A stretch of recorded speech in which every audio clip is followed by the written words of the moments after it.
we can't get it. But you see how much kidnappers are picking from victims and police. Problem with the all these stakeholders, yes, we need to get that, and I think we get that.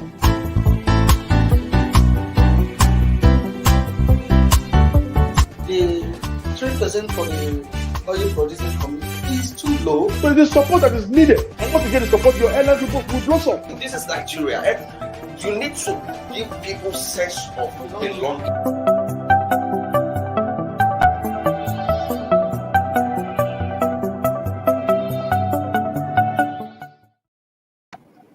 Good morning. My name is Bode Gbadebo. Welcome to Inside Nigeria here at the Leadership Television. Here you have the last word.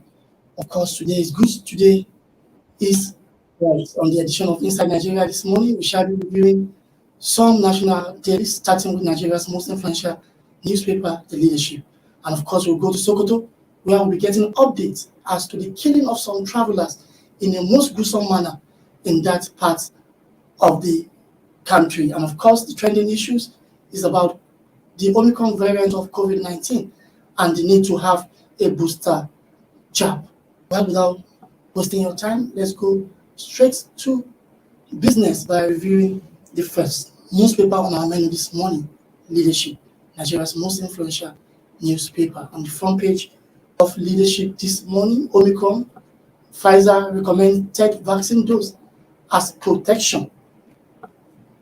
Omicron, Pfizer recommended vaccine dose as protection. AstraZeneca slashes jab production. Federal government confirmed expiration of 1 million doses, vows not to accept short-life vaccine anymore as booster shot commences Friday. African Union chid UK, Canada, as Saudi Arabia bans flights from Nigeria. It's high time Nigeria took reciprocal measures, according to ex-envoy. Well, I'm supposed to be joined by patient Evie Ihejirika, Legislative Health Correspondent, and of course our guest analyst Remy Adebayo. All right, I have Remy Adebayo this morning with me, our guest analyst. Good morning, Mr. Adebayo. I'm so sorry for the short notice to have you join us this morning on Inside Nigeria. It's always a pleasure to be here. Thank you very much for having me. Yeah, thank you. Thank you so much. You have seen the front page of Leadership this morning. It's about the need to have a third dose. Now, Pfizer is recommending third vaccine dose as protection because of the Omicron variant of COVID-19. I don't know. Do you believe there's a need for a booster jab, third dose?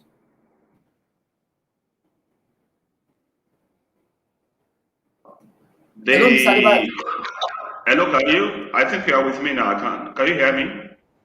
Yes, go ahead. I can hear you. Okay. Thank you very much, Bode. Yes, the mutation of the Omicron variant of coronavirus or COVID-19 has introduced another need for every precautions that could be taken in keeping the people safe on the menace of the COVID-19 pandemic. The virus, as we know, is taking or tackling our scientists globally on understanding the scope of the virus itself and the response to it.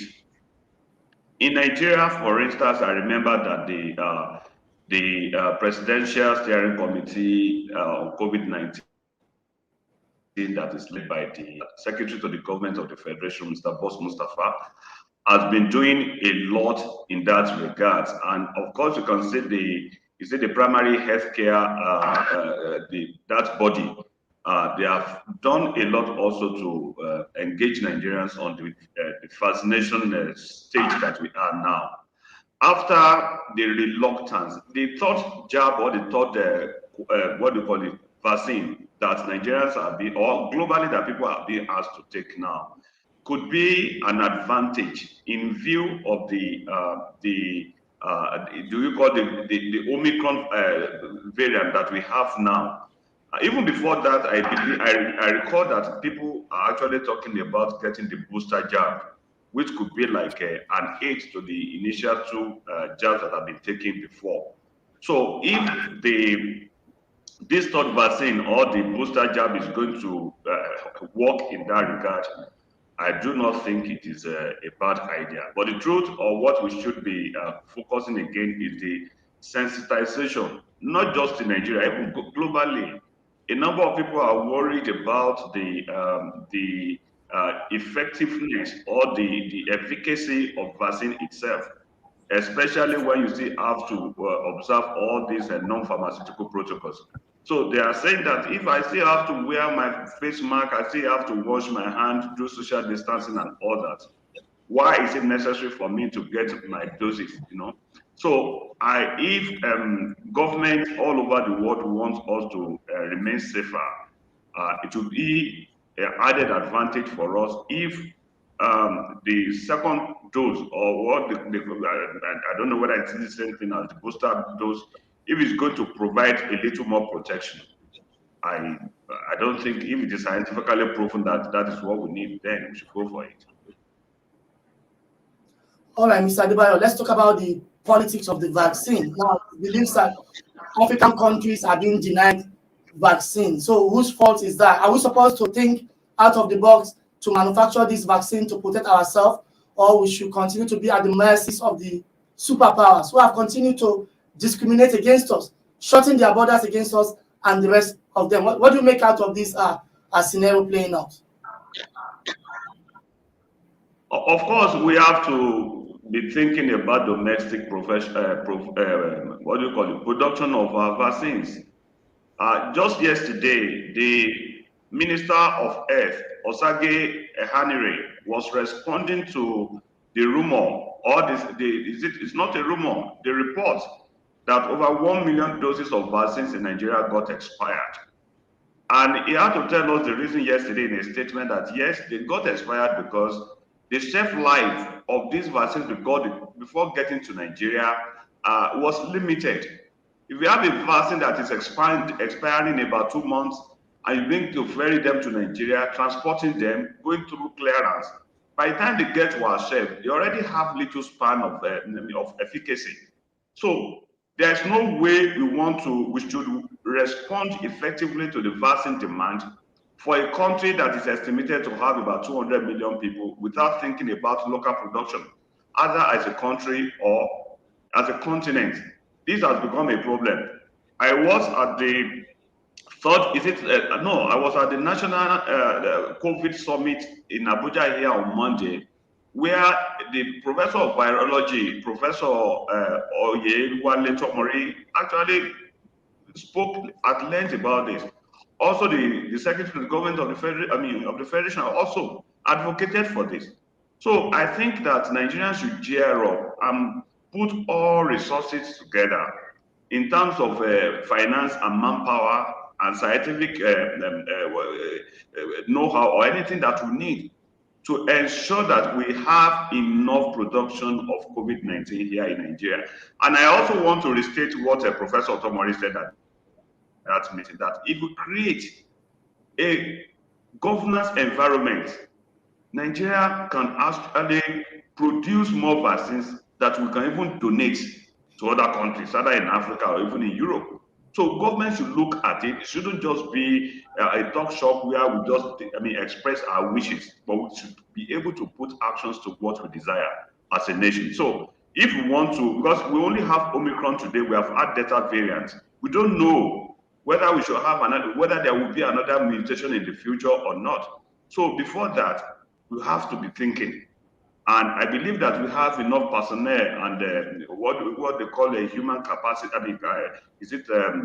Human capital to meet all this. We have scientists that have been, that have proven themselves all over the world. So if we have the environment, I believe we can. And Nigeria should be thinking about producing not just COVID-19 vaccines, but other vaccines in the future.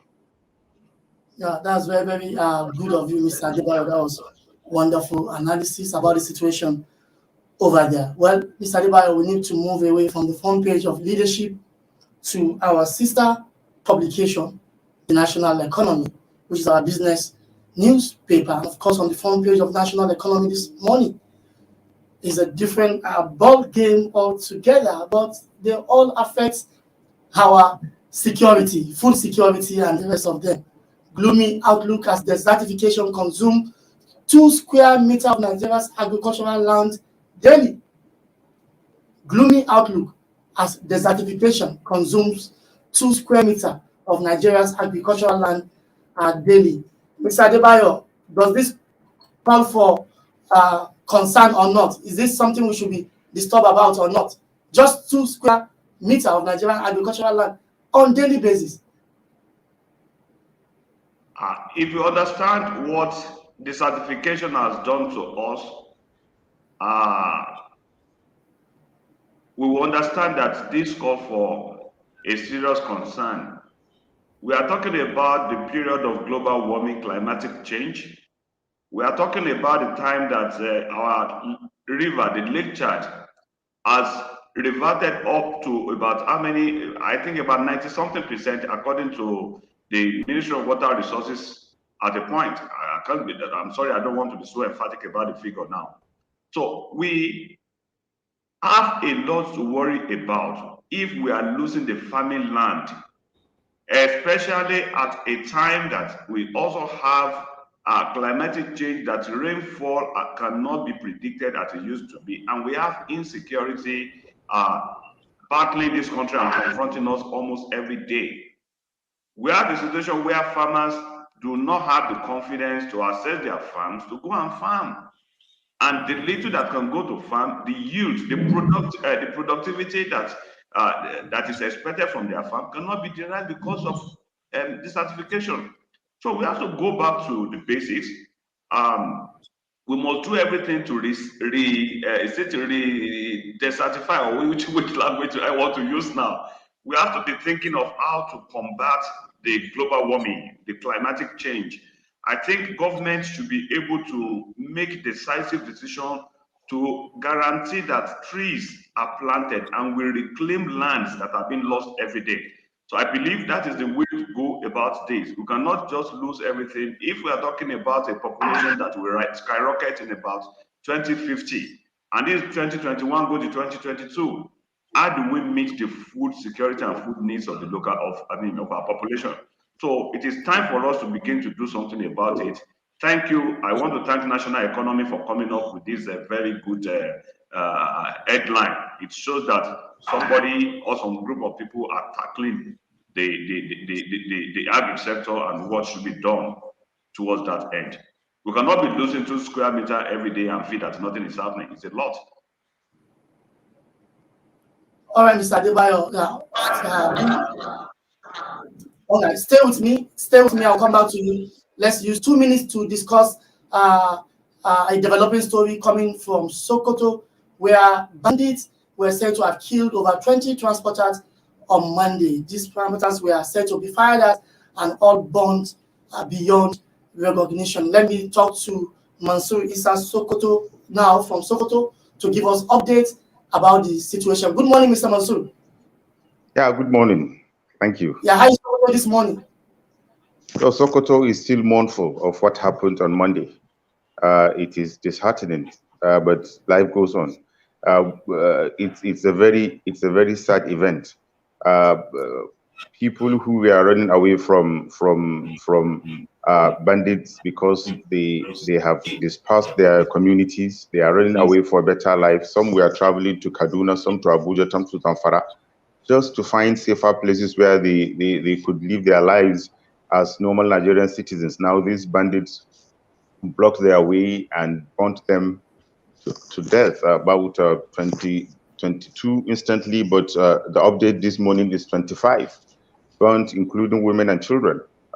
It is disheartening, and a pregnant woman was also burnt to death with her fetus, and it is just gory. You can't even imagine the kind of trauma that people go through because of this bad news. And this is like a regular occurrence in this axis Every day people are killed, people are molested, people are robbed, people are, it is as if some parts of this state are not under the control of the Nigerian government, because the bandits are having their field day, dictating to people what to do and what not to do, and nothing anybody can do to save them. So it is a very, very painful situation over here in some parts. Like you, people think that it is all over Sokoto State. No, it is, of course, some local governments, particularly the eastern parts, where we have about 6 or 7 local governments that are under these serious problems. Sabon Birni, Isa, Wurumo, Araba, Goronyo, Tangaza, and Ilela. These local governments constitute the Sokoto Eastern Senatorial District, and it is the most hit by the activities of these bandits. And it is just something that anybody cannot explain to you. You have to be here to see what's going on. The situation of these people is pathetic, and it is disheartening. And definitely something must be done to save these people. If not, I think we are gradually in these parts of the state and country sliding into a state of anarchy. All right, Mr. Mansour. Now, what actually happened on Monday? Who were these victims? Where were they coming from? Where were they going? And how did this happen to them? Yes, they were villagers or communities, community residents in Sabon local government, one of the worst hit by banditry in northern Nigeria. Over 400 communities have been dispersed by bandits. And some of the members of this community now were traveling as far away as Kaduna, Abuja, because they were leaving. Some of them reportedly sold their property and their belongings, and they wanted to move to other safer states to have a meaningful life, because they don't have any. They are not allowed to go to their farms. They are not allowed to live a normal life as citizens of Nigeria. So they were moving. Some of them were going to Zamfara. Some were going to Kaduna. Some were going to Abuja to just start a new life. When these bandits just from nowhere appeared in a community called Gidambawa in Isa local government area along Shinkafi Road in Zamfara State. And they blocked the car. I think they shot the tire, according to the narration of one of the survivors we interviewed. And when the car somersaulted, they shot the tank. And some even said they put some petrol on the car and they burnt the car, and they surrounded the car waiting for any survivor to come out, and they would just kill them. So the passengers were roasted in the car, including a pregnant woman with her unborn baby. She was burnt beyond recognition, and 22 people were burnt there instantly, and they all died. I think you are showing some of the gory images that people can see and know what happened to these people. And these people were Nigerians who wanted to go and live a better life because they don't have any life in their communities. They sold their properties. It is expected that some of the informants of these bandits gave information to the bandits of these people, and maybe they wanted to stop them and take away what they had.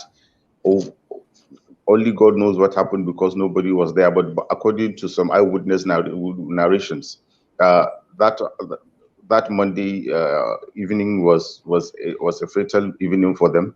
They were blocked and they shot a car. And this is getting frightening, because it is as if bandits have now resorted to not a kind of wasting their bullets on human beings anymore, because maybe to them bullets are more important than even human life. That is why they are resorting to this kind of mass burning of people. I think it has happened somewhere in Niger State Island, and this is now the new tactic. They don't abduct people, maybe because their forests or camps are no more safe because of the aerial bombardments that are being launched by. But whatever strategy is being applied by the federal and state government, they are not working. They need to reassess them, because the situation is getting out of hand. And these people have just been killed, and it is as if they have been killed like a normal day, and life will continue, and as if nothing is going to be done. That is how we see it. All right, Mr. Mansour, I don't know what government is doing, but you are in Sokoto, you see things for yourself. So finally, what are people's expectation from government? Is the security in that area, has it been bolstered and improved, or everything remained the same? People are still at the mercies of criminals. People have been at the mercy of criminals in Sokoto Eastern part for over 4 or 5 years, since 2000 and around 2015-16, and every day it gets worse. The levy communities, they dictate what should be done by everyone. You can't go to the farm without their permission. You cannot do anything. In many of those communities, I told you earlier on that over 400 communities in Isa and Sabonbiri local government, just 2 local governments alone. I think across Sokoto Eastern Senatorial Zone, I can authoritatively tell you that over 600 communities have been dispersed. By communities, we mean, you know what we mean by community here. Over 600 communities have been dispersed in Eastern Sokoto, and these people, many of them have moved to the Sokoto central city. I mean, Sokoto metropolis. Some of them have moved even to Niger Republic, and it is becoming a problem that the government must address. Whatever strategy the federal government particularly is applying and the Sokoto state government are not working. They need to assess them. They need to stop these senseless killings before things get out of hand. Just recently, Sokoto state government banned Ensake. It is a group of people who organize themselves because the bandits have forbidden the presence of any security personnel in these communities, and they don't want to see any vigilante group. So sometimes these community members organize themselves and surround their villages to prevent them from attacks by bandits. And this has been forbidden by the Sokoto state government, and the federal government has not been able to redeploy enough security personnel to protect the lives and property of these people. They are in dire need of assistance, which means now they are between the devil and the red blue sea. They cannot live in their community safely, and they don't have any hope of moving to any other place to live a meaningful life, because they can be blocked by bandits and be burnt to death, just like what was done to these innocent 25 people that were killed by bandits. It is disheartening. Everybody in Sokoto is in mourning. I will not say that, to be fair, I will not say that the Sokoto state government is not bothered by this. Of course, it is bothered by it, but it has to also push harder for the federal government to come and do something to rescue people from being in a situation that is akin to what is happening in Afghanistan under the leadership of Taliban. I thank you, Mr. Mansour Issa Buhari, who has been speaking with us live from Sokoto, and who has also helped to provide as to the killing of some travelers in Sokoto State on Monday. Thank you. Many thanks to you, Mr. Mansour. Thank you so much. Thank you. Thank you. Mr. Adebayo, thank you for holding forth. Let me allow you to conclude your thoughts before we proceed on a break. Thank you very much. Am I there? Yes, you are with me. Talking about the certification. Okay, yes, I think that's what I was actually talking about, that it is important this time around to take strategic and decisive actions to push back the problem of desertification by possibly think about planting trees, preventing bush burning, and to do whatever it is scientifically available to prevent that. I mentioned the other time that with our population growing, already Nigeria, I don't know if it is everywhere in the country, but I know that we already have food crisis now. People cannot have access, cannot buy food. A lot of people are complaining about high cost of food. So if we allow this to continue, it may go out of the reach of the common man to have daily nutrition or to get what it is to put to get them going. So it is not just about the government, it's also about us as well. We should stop this attitude of felling trees arbitrarily and do everything that is possible to provide the environment. All right, thanks. Yeah. Well, our senior health correspondent, Patience Evie Ejirika, is on the line with us. Patience, because of time, we need to go on a break. Okay, she's not there.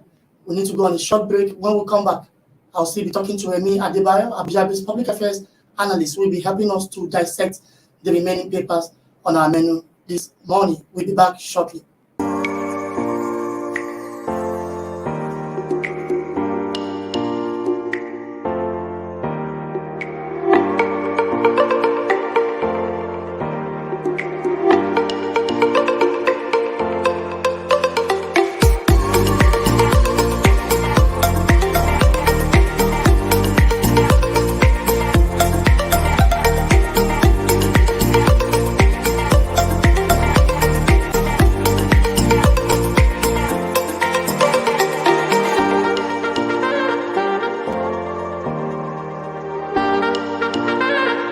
For sponsorship and advert placements, please contact 080-3688-6158. Last Word Leadership Podcast Studio. You have the last word.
Inside Nigeria, keeping you informed on what matters.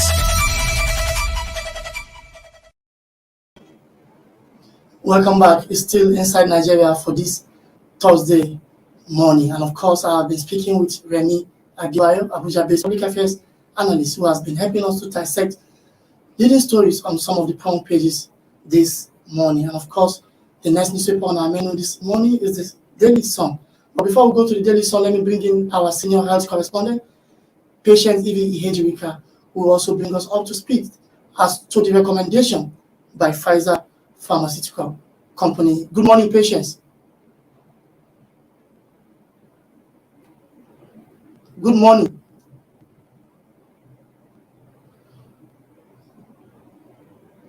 All right, our Patience network is not too okay for this conversation. Let me come back to our guest analyst, Remy Adebayo. Remy, now see what is on the front page of the Sun newspaper this morning is about the debate on the Electoral Act Amendment Bill. Buhari rejects Electoral Bill, says the Sun. Buhari rejects Electoral Bill, asks lawmakers to rework draft. Compulsory direct primary infringement on parties' rights, according to Imo State Governor Hope Uzodinma. Middle Belt Forum, Ariwa Youth, TMG kick. Remy, this is an exclusive story credited to the Daily Sun newspaper. We don't know how true it is, and we have not had anything from the presidency hours later. Do you believe that the president might have rejected the Electoral Act Amendment Bill 2021? That's a very tough question you want me to ask this morning.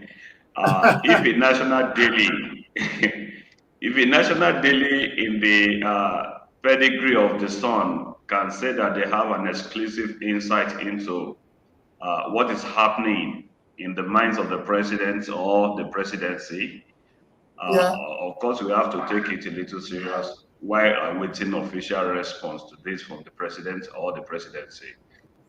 To me, I will not emphatically say that maybe this is not true. I'm saying that because I know that since the debate around the direct primaries have become an issue, a lot of pressures have been made to bear on the president after the National Assembly passed this particular bill. And the most contentious part of it is that of the direct primaries, which was recommended as the benchmark for all political parties to select the candidates that should fly the party's flag in elections. Those that have that have flown this, of course, have the mind that for a democracy to be genuinely participatory, uh, the people themselves, from the grassroots down up, must be involved. They must own the process and become original stakeholders in recruiting their leaders, either from the president down to the councillor at the ward. And they feel that the only way that can be possible it is when the direct primaries is introduced. Direct primary, by inference, is just talking about a process that allows every party member to have access to vote on who and he or she prefers to be the flag bearer of his or her party in an election. Before now, but then you remember that parties or candidates of political parties have always emerged through three different ways.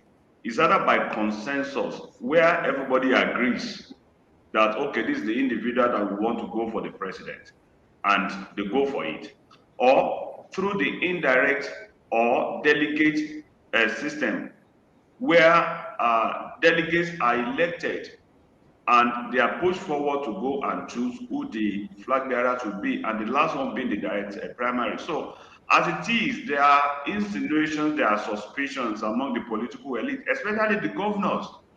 The governors are not happy, they are not comfortable with the direct entry, direct primary. And what that translates to, before now, me and you, we know that the governors are mostly the financiers of political parties. The governor determines how rich a political party is, especially in their states. And because of that, when it goes to election, a governor can sit down in his office and determine for me and you who will become our chairman at the local government, who will go to the House of Assembly for us, who will be our Senate, our senator, or who becomes our House of Reps member. They decide that in collaboration with their cronies. And that is what the direct primary system is trying to address, that no, a governor cannot shut down somebody that is popular in a particular environment and say, no, this is somebody that I want. And whether we like it or not, the preference of governors, the preferred candidates of the governors have always been emerging. So the direct primaries seeks to address that, but then there are still a lot of thinking. People are saying that it is expensive, especially now that they are recommending that Independent National Electoral Commission, INEC, has to observe all of that. But before now, INEC has also been observing elections, even whether delegates or consensus. INEC has to be there to authenticate that truly this happened or this did not happen. Those periods when you have conflicts within parties and one is saying that this one is a parallel, one is not a parallel, the court often will look at the primary that is monitored or observed by INEC. So those are the issues that the nation is confronted with. And I believe that the governors today should remember that one day they will stop being governors. Our National Assembly, especially the Senate, is populated by governors, past governors. When they were governors, I'm sure they will not also support this. But now they're out of office. And most of them have issues with their governors in their home states. And when they have that problem, they know that, of course, the governor can decide that, okay, you got the ticket to come to the Senate. The next time I have somebody else. So they are coming up with this. At this phase, it is important for Nigerians to rise up, the civil society, the media, and the rest of us to do what is right. If the president indeed has rejected this and asking for lawmakers to go back and rework on something, I don't know how long that is going to take. But I would I've suggested that Mr. President signs the amendment, the proposal that is before him first, then we can do the amendment later. That is what we did in the last election in 2019, between 2018 to 2019. That we too couldn't get the amendment bill, the electoral bill amended until we entered into an election. If care is not taken, we are still going to face with this. We still have the problem of e-transmission or electronic transmission of results.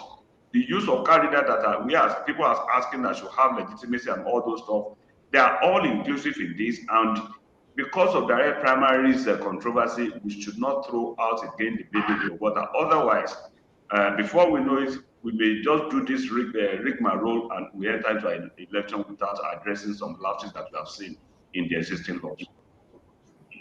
All right, Remy Adebayo, thank you so much. Let's go to the last newspaper on our menu this morning, and that is the Nation newspaper. On the front page of the Nation newspaper this morning,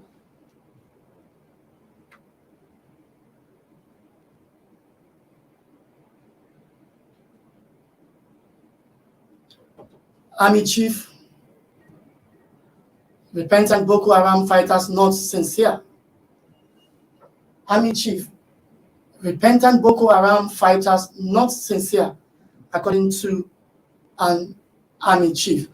Adebayo, I know you have been following the issue of repentant Boko Haram before now, that whether they should be pardoned, they should be integrated into society or not. But here, we are hearing from the horse's mouth, an Army Chief, a senior Army officer, is saying then these repentant fighters are not sincere. ECOWAS worried over spread of terrorism. Terrorist bandits using radio frequency spectrum illegally. How are they acquiring it? It is the government that can explain. Adebayo, weigh in. What is your take? Is that it is a very worrisome development. I know that of late, even before now, we have been having the problem or the issue around repentant bandits or terrorists or whatever we want to call them. The military has at many times attributed the repentance to the heat, the superior firepower of the Nigerian military, which is true to some extent, and also the inner conflict between ISWAP and the Boko Haram fighters after the demise of Shekau and all of that. We have also known that there is global, the global partnership against the fighters have also brought in a lot of things. So most of these people that were said to have repented have actually not repented to me. We see some of them as those people that were that had to escape the heat of the Nigerian military by surrendering and going back to the trade that they know how to do. When the federal government came up with the de-radicalization program of for the Boko Haram fighters, a lot of Nigerians were alarmed that how sure are we? How can we guarantee that these people have genuinely left that trade? And of course, we know that many of them were constricted into this out of their conscience and without their own consent. So when the military said that, they were trying to profile each and every one of those that have repented and surrendered to the government. We don't know to what extent they were able to distill between or among those that are genuinely got into this without their intent, or those that got into it and had to lay down their hands because of the military power, or those that actually came into this just as a point of, because of deception. Most of them came into maybe sniffing more information from the Nigerian forces to understand or to infiltrate the ranks of the forces even as well, if possible.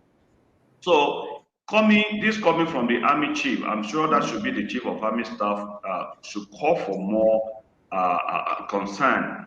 It means that the forces, the Nigerian government, the necessary or concerned agencies must do more to profile an individual repentant terrorist to know where he or she is coming from including their families, women. But if you don't forget that there was a time at the face of the insurgency that the Boko Haram fighters were using girls as suicide bombers. So we cannot just sincerely say that because they belong to a particular gender, then our problem is solved when they come out. Government, the military must do very much more. This coming from the Chief of Army Staff, of course, means that it's a professional. What do I call it? It's a proven concern, and government must take it very, very well. I'm not sure that this is coming at the first time. A number of people are genuinely concerned about it, and that will be the face or another concern as we go forward. But we should get the social workers, psychologists, and all those people that can come around to get us who among those individuals are, to be able to know who is genuine and who is not. Otherwise, we may be breeding a lot more people of terrorists that will be infiltrating our ranks. And of course, we know what that means. Then we can begin to have attacks in likely and unlikely places, as we are seeing even with Sokoto now. We don't know who is doing that. All right. Many thanks to you, Remy Adibayo, for joining us this morning on Inside Nigeria. We still hope to see more of you right inside the studio. Thank you very much, sir. All right. I also thank the resident of Sokoto, Mansour Isa Buhari, who joined us from Sokoto this morning to help provide update as to the state of insecurity in that state. And of course, our senior health correspondent, Patient Evie Ihejirika, who also tried to join us earlier today. Many thanks to viewers for being with us from the hours of 10 to this moment. Make it days without tomorrow for the last edition of Inside Nigeria for the week, where Winifred Ogbebo will be your host. My name is Bode Gbadebo. Bye for now. Thank you for watching. For sponsorship and advert placements, please contact 080-3688-6158. Last Word Leadership Podcast Studio. You have the last word.